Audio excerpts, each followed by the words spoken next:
বক্তব্য রাখবেন। আমি আমাদের প্রিয় সুজন ভাইকে তার বক্তব্য রাখার জন্য অনুরোধ করছি। বিসমিল্লাহির রহমানির রহিম।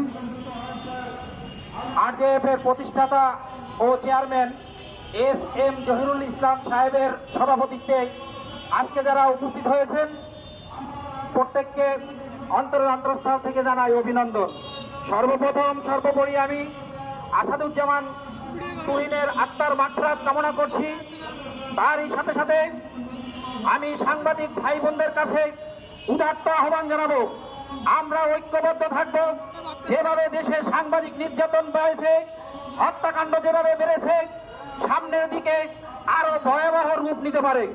বাংলাদেশ সরকারের কাছে আমি দাবি জানাবো, আপনারা যদি আরো আন্তরিক হতেন, এভাবে খুন খারাপি বাংলাদেশে ঘটতো না।